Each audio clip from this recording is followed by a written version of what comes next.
Yo, semuanya kembali lagi. Kita sekarang mau bahas tentang resesi itu apa dan tips cara menghadapi versi saya, si jendela pintu yang bakal tampil beda, oke?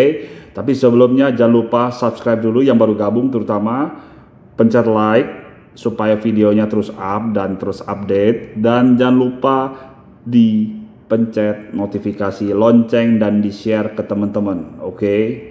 Ini semuanya pasti berguna deh, ya kan? Oke, sekarang kita akan bahas resesi dan apa itu resesi dan ya gimana sih cara menghadapinya, karena kan mungkin belum semuanya orang paham. Oke, dalam bahasa ekonominya ini resesi artinya adalah, menurut Google di samping kanan ini, adalah kemerosotan kondisi ketika produk domestik bruto GDP menurun, atau ketika pertumbuhan ekonomi real bernilai negatif selama 2 kuartal atau lebih dalam 1 tahun.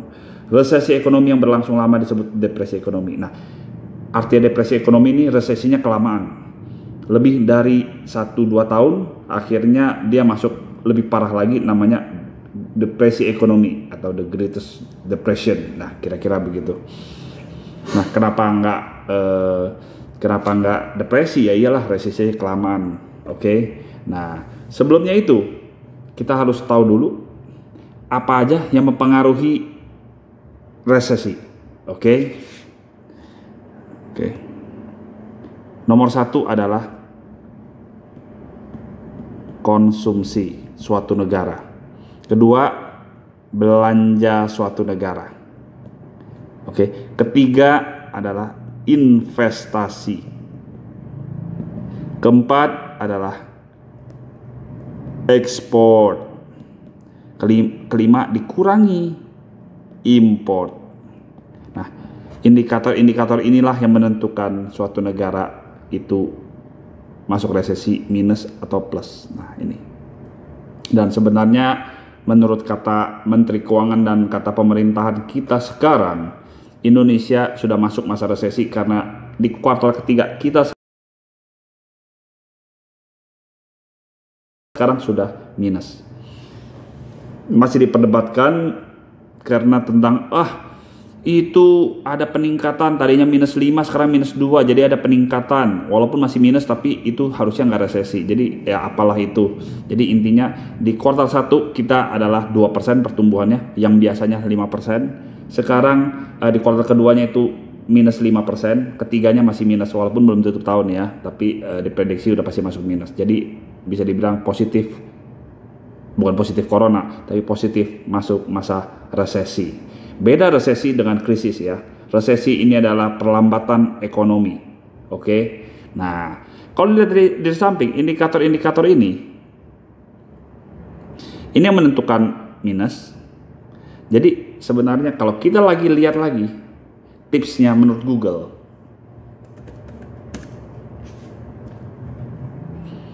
santai aja ya, jangan buru-buru ya, supaya kita sama-sama ngerti.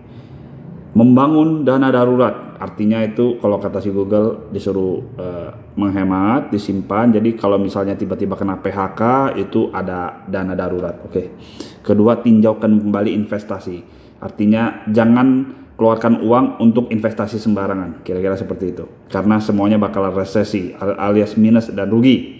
Ketiga, rencanakan pelunasan utang. Jadi jangan banyak utang lah, karena utang kan berbunga tuh. Jadi mendingan dibayar, habis itu tidak udah ada bunga-bungaan, jadi hemat biaya. Oke, saya paham.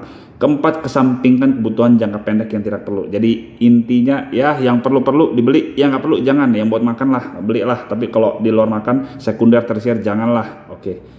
Kelima, simak berita ekonomi terbaru. Jadi harus up to date ekonomi terbaru di berita-berita ya. Oke, keenam, memanfaatkan semua peluang ya. Jadi mungkin memanfaatkan semua peluang, kalau pas lagi tokonya lagi nganggur, kita langsung rampok kali ya, kira-kira begitu. Oke. Jadi dari tips di samping ini dengan indikator di samping kiri, saya melihat ada sebuah kejanggalan. Jadi gini ya, ini kita bahas. Mungkin di tempat lain di tempat lain nggak ada yang bahas seperti ini, tapi ini saya cuman menurut opini pribadi saya. Jadi seperti ini. Apabila konsumsi ini kecil, berarti dia udah pasti minus. Belanjanya turun, udah pasti dia minus. Investasinya turun, udah pasti dia minus. Ekspornya turun, udah pasti dia minus. Kenapa ekspornya turun? Ya karena semuanya pada turun. Jadi ini ekspor pasti ikut turun ya. Udah ikut turun ya pasti importnya ikut turun. Oke. Jadi ini yang mana duluan sebenarnya yang terjadi? Yang kiri duluan atau kanan duluan? Apabila yang kiri duluan terjadi, kita tetap memakai tips yang kanan, yang membangun dana darurat, tinjau kembali, ini resesi kita nggak akan pernah selesai. Ya, bayangkan ya. Jadi semuanya orang akan berpikir, oh ya, kita nanti takut kena PHK nih, kita simpan uangnya. Oke. Kedua, ya kan, wah mau investasi, kita tinjau kembali. Ketiga, hutang dilunasin, bank pada kolaps ya kan. Terus wah pada semeraut lah. Keempat ya kan, mungkin yang jual-jual baju itu udah nggak laku lagi tuh. Yang jual-jual yang kebutuhan-kebutuhan yang sekunder tersier udah nggak laku tuh ya kan. Semuanya udah mendingan jalan kaki aja, nggak usah naik mobil dah ya kan. Semuanya pada hemat-hemat tuh. Oke. Apabila semuanya melakukan hal yang di kanan, ini mungkin nggak kita kembali lagi ke masa tidak resesi alias ekonomi pada saat tumbuh 5%? Itu hampir tidak mungkin. Jadi ini bukan cara yang tepat. Ini satu dunia loh. Kalau semuanya begini, udah pasti kita akan resesi mungkin seumur hidup nih, sampai mati nih. Dan ujung-ujungnya pasti perang ini. Kalau kita hemat, misalnya oke, kita hemat ya kan, nanti kita kena PHK, kita hemat, uangnya juga pasti habis. Pasti habis. Nah, caranya bagaimana menghadapi ini? Gampang. Nomor satu, saya harus bilang kita harus kompak. Ya, di masa sekarang lagi virus COVID-19 ini, corona ini, bener gak virus ya? Ya, kita nggak usah bahas virusnya. Yang pasti apapun itu virus kayak apa yang memicu adanya terjadinya resesi, kita harus kompak. Kita harus hadapin. Satu dunia ini kita harus hadapin. Kenapa? Karena ini kan pandemi. Jadi kita harus kompak, bahu membahu, jangan egois, mementingkan diri sendiri atau memanfaatkan peluang nih. Seperti yang ditulis di nomor 6 nih. Wah, kalau bagi saya sih janganlah ya. Karena semua orang butuh makan. Pada saat masa sulit begini kita jangan memanfaatkan peluang demi kepentingan pribadi. Oke.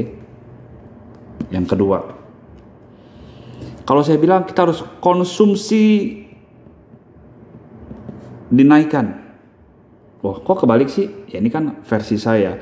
Pada saat konsumsi kita kompak dan kita naikkan tingkat konsumsi kita, otomatis kita sudah membantu pergerakan roda ekonomi di sebuah negara.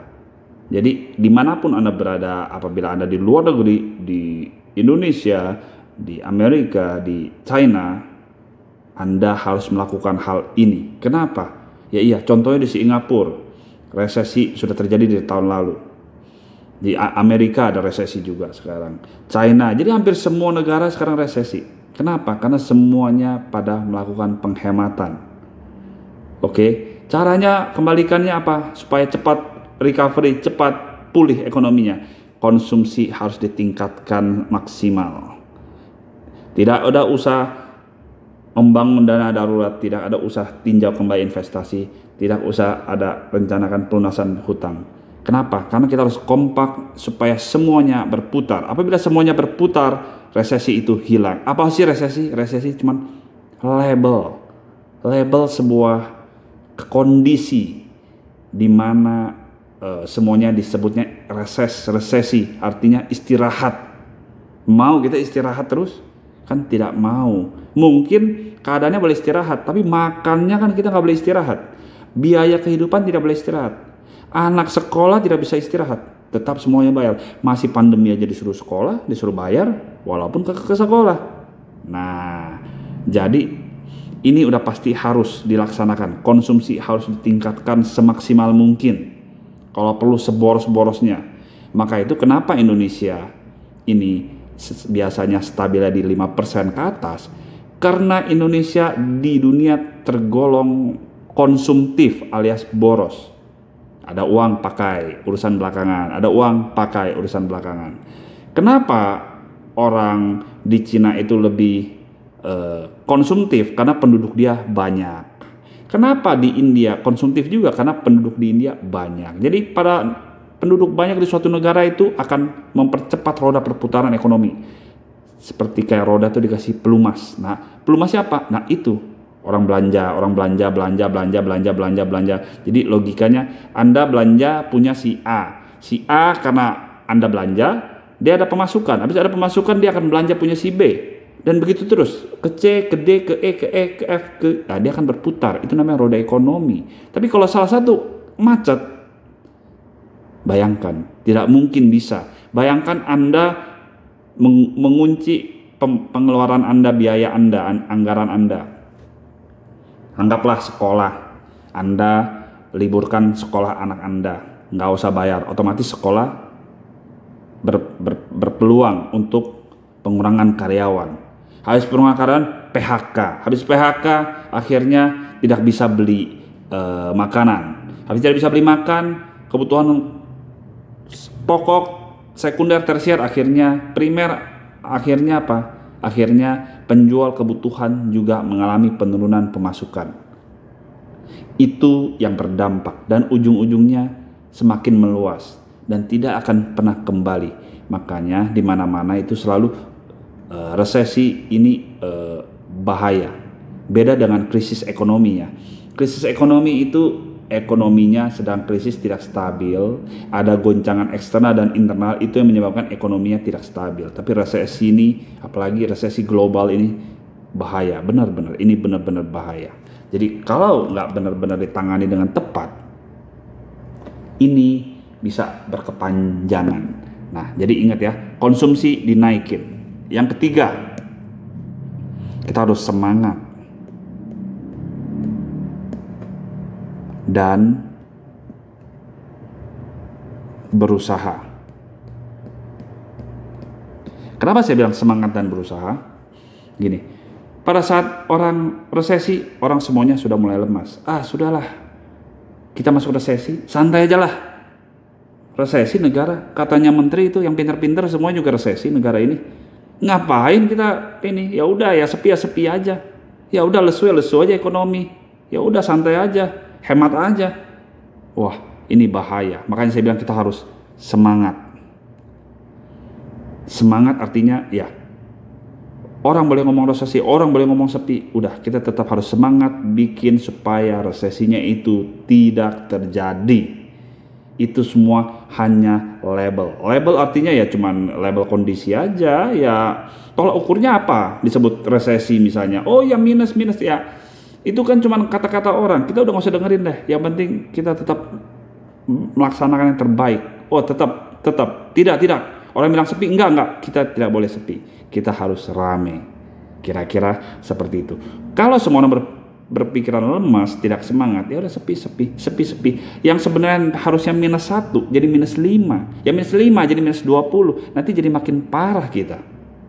Kita nggak akan makin membaik dan nanti kita akan miskin semua. Nggak ada yang bisa nolong lagi nanti. Gitu loh. Kalau pada saat kondisi biasa itu mungkin orang yang berada bisa menolong yang kurang beruntung, kurang berada. Tapi pada saat semuanya sudah minus, itu nggak ada orang berada, tidak ada orang berkecukupan, semuanya orang miskin. Apakah mau kondisi seperti itu kita semua saudara-saudaraku? Nggak mau kan? Nah, makanya ikutin. Kita harus semangat, apalagi masih muda nih. Kaum milenial kita harus semangat, oke? Dan kedua, kita harus berusaha. Tetap membuka peluang, membuka lapangan pekerjaan, usaha baru. Jangan pernah berhenti. Nanti katanya sekarang lagi resesi, lagi sepi, udah nggak usah buka, nanti rugi ya, lagi corona, lagi ini covid ya, nggak usah. Udah, tetap berusaha. Pada saat kita membuka lapangan pekerjaan baru, artinya resesinya sudah mulai berkurang. Pada saat mereka bisa bekerja, kita bisa bayar gaji mereka akan spend money ke sektor lain, ke bidang lain, dan bidang lain itu akan tumbuh dan akan spend money mungkin balik ke bidang kita sendiri. Kira-kira seperti itu. Jadi semuanya berhubungan, seperti roda nih. Kita anggap saya ini roda, maaf kalau gambarnya jelek. Kita di sini, orang lain di sini, ada yang di sini, bidangnya beda-beda. Nah, bayangin kalau satu bidang ini patah, kira-kira rodanya ini masih bisa berputar nggak? Ya pasti tidak mungkin. Apabila ini rodanya masih berputar, nih ada transaksi ke sini. Ya nanti karyawannya pada belanja ke sini. Oh nanti pada beli handphone. Habis beli handphone, beli baju. Orang baju ini nanti pada beli makan. Bolak-balik. Ini yang disebut roda ekonomi. Baru nanti bisa kembali ke 5% lagi nih pertumbuhan ekonomi dunia nih. Kalau konsumsinya tinggi, udah pasti investasinya yang tadi ini ya. Nah nih, investasi udah pasti naik juga.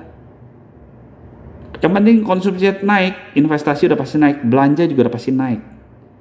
Bayangin ya, satu negara lagi konsumsinya tinggi-tingginya, siapa negara yang tidak mau investasi? Coba siapa? Mungkin orang berbondong-bondong, mungkin antri itu. Kan kira-kira seperti itu. Makanya kenapa negara padat penduduk paling banyak yang mau investasi? Karena apa? Karena perputaran roda ekonominya pasti lebih kenceng. Bayangin kalau konsumsinya rendah, nggak mungkin. Oh sepi, ya udah orang pada nggak mau investasi. Nggak mau investasi udah pada nggak mau belanja. Udah nggak mau belanja, ekspor mungkin nggak? Nggak mungkin. Import mungkin nggak? Ya udah pasti turun juga. Maka dari itu ikutin, tetap berusaha buka lapangan pekerjaan sebanyak-banyaknya, tingkatkan terus. Makanya coba perhatiin, sekarang bunga BI itu turun. Kenapa? Ini memaksa kita semua, saudara-saudara kita ini jangan menaruh uang di bank karena sepi. Ayo ambil uang di bank, daripada ngarepin bunga yang nggak seberapa itu, mendingan diusahakan, diputar, kata orang itu diputar. Nah pada saat diputar, ini roda ekonomi akan berputar. Pada saat roda ekonomi berputar, ekonomi akan tumbuh. Kira-kira seperti itu. Jadi jangan membangun dana darurat, nggak usah lah. Investasi, udahlah invest aja. Hutang aja. Kalau hutangnya produktif, kenapa enggak? Hutang produktif oke lah. Hutang produktif gitu loh. Nah terus kesampingkan kebutuhan jangka pendek. Udah, nggak usah kesampingkan urusan belakangan. Yang penting makan dulu, mau makan, mau pakai, mau hidup, mau pergi. Udah, yang penting happy. Hidup juga nggak tahu sampai kapan ya nggak. Ya, berikutnya adalah jangan selalu mengikuti berita. Wah nih berbanding terbalik nih ya. Jangan selalu. Jadi kalau saya bilang adalah jauhi informasi. Kenapa begitu? Gini loh. Pada saat kita mengikuti berita, wah mungkin sekarang zaman sudah canggih, handphone, berasa komputer ada di tangan kita. Kita bisa ngecek kondisi ekonomi satu dunia kapan aja kita mau, berita kapan aja kita mau. Mungkin ada kejadian apa di satu belahan bumi yang lain, kita langsung tahu karena kecepatan informasi teknologi zaman sekarang, tahun 2020. Justru informasi inilah yang membunuh kita sekarang. Kenapa? Gini, ini kita nggak bahas tentang virusnya sih. Jadi pada saat tahun kita kena dunia, terserang flu burung lah, atau flu babi lah, atau flu apalah. Kenapa pada saat itu keadaan dunia biasa-biasa saja, tidak seperti sekarang? Karena dulu zamannya handphone masih hitam putih mungkin ya, black and white. Mungkin yang ringtone-nya masih poliponik. Oke, yang tidak ada nadanya, bukan kayak sekarang tuh udah nyanyi. Oke. Terus waktu itu juga kalau tidak salah paling canggih adalah handphone BlackBerry. Oke, BlackBerry itu cuman bisa chatting doang kalau nggak salah, Messenger, BlackBerry Messenger, makanya kan namanya BBM, BlackBerry Messenger. Jadi handphone itu tidak seperti sekarang yang ini sebegini canggihnya, tinggal download Android ya kan, sekarang Android dan iOS gitu kan. Nah, tinggal download, mau berita Detik bisa, Kompas bisa, ini bisa itu. Dan berita-berita itu juga sebenarnya apa kebenarannya teruji benar? Saya rasa belum tentu. Dan kebanyakan semuanya juga mengikuti perkembangan dari luar. Dan luar juga mengikuti perkembangan dari mana, informasinya kan kita kurang tahu. Terus kenapa kita mengikuti sampai sebegitunya? Jadi kan kita yang terlihat bodoh. Nah, disinilah contohnya lagi. Misalnya, kenapa sih bilang jauhi? Ditulislah, pertumbuhan ekonomi minus sekian persen, Indonesia masuk masa resesi. Itu udah bosen tuh kita baca tuh. Saya juga baca udah bosen tuh. Kenapa? Itu akan mengkonfirm, akan mengamini diri kita bahwa ya udah sepi, udah kita nggak usah terlalu ngotot, kita nggak usah terlalu ini, udah sepi. Nah, semua orang akan berpikir seperti itu karena semua orang punya handphone, semua orang punya alat yang sama. Jadi bayangin, mungkin nggak kita keluar dari resesi atau terhindar? Mungkin sekarang belum resesi karena sudah digaung-gaungkan dari beberapa bulan yang lalu, dan sebelum corona juga sebenarnya sudah digaung-gaungkan tentang resesi ini. Mungkin nggak kita bisa keluar? Hampir tidak mungkin jawabannya. Hampir tidak mungkin. Di saat sektor pariwisata terpukul, ekonomi properti terpukul, kira-kira mungkin nggak kita bisa kembali? Nggak mungkin. Nah, maka dari itu saya sarankan jauhi informasi. Mendingan udah main game aja deh. Kalau enggak mendingan main sama anak aja deh. Atau mungkin ya lakukan hal-hal yang lebih berguna, menolong orang mungkin. Kira-kira seperti itu. Jadi jangan berprinsip kita harus begini nih ngikutin. Rata-rata saya lihat semua tips-tips pada menghadapi resesi adalah yang seperti di kanan ini sih. Ingat, kita kalau di PHK itu nanti kita susah. Kita simpan dana cadangan juga percuma. Pasti habis, ujung-ujungnya KO juga. Maka itu tips dari saya ini dicatat tolong. Kita harus kompak. Karena kita satu dunia. Satu dunia kita harus hadapi bersama-sama. Dan kita harus tingkatkan konsumsi.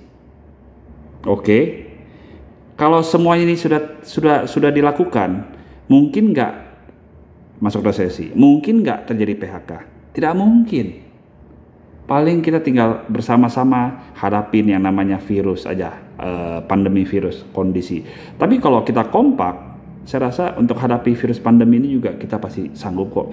Dari dulu tuh udah ada virus tuh, cuma namanya aja nggak dikasihin nama gitu. Ibarat kata dari dulu udah ada manusia, cuma namanya aja belum dikasih. Dari dulu saya sudah ada binatang peliharaan, cuman saya nggak kasih nama binatang peliharaan itu. Baru sekarang saya kasih nama itu adalah anjing. Anjing itu dari dulu juga sudah ada. Kira-kira seperti itu. Nah, kalau tidak ada PHK, bank perbankan juga udah pasti sehat. Tidak ada kredit macet itu. Nah, ekspor pasti lancar. Kalau ekspor lancar udah pasti impor juga ikut lancar. Nah, ikut lancar semua kesejahteraannya meningkat. Dan resesi juga nggak jadi. Ingat ya, tolak ukur orang masuk resesi ini karena kita yang ciptakan sendiri. Ingat ya, karena kita yang ciptakan sendiri. Oke. Virus hanyalah faktor tambahan yang mengkonfirmasi bahwa kita akan masuk masa resesi. Sebelum virus sudah ada gaungan tentang resesi, ya. Jadi mudah-mudahan semuanya ini, kalau memang semuanya banyak yang nonton, mudah-mudahan ayo bersama-sama kita pasti bisa keluar dari masa-masa begini. Nah, kalau sudah kembali normal nih, sudah tidak ada resesi-resesian, semuanya normal. Belanja aja, mau pakai, mau pergi, mau beli handphone, mau beli apa, beli baju kebutuhan rumah tangga apa, beli aja, urusan pokoknya nggak ada itu resesi. Jamin ekonomi pasti muter sekenceng-kencengnya dan tidak ada lagi minus ekonomi, dan semua pasti bisa kembali dan pada invest ke Indonesia, atau mungkin orang Indonesia invest keluar satu dunia itu, jadi nggak ada resesi-resesian lagi deh. Oke, itu satu-satunya jalan keluar. Catat catat. Oke, mudah-mudahan berguna informasi yang saya berikan ini. Share ke teman-teman. Oke, jangan lupa tunggu informasi dari saya selanjutnya lagi. Terima kasih semua sobat, sehat selalu, jaga kesehatan, salam.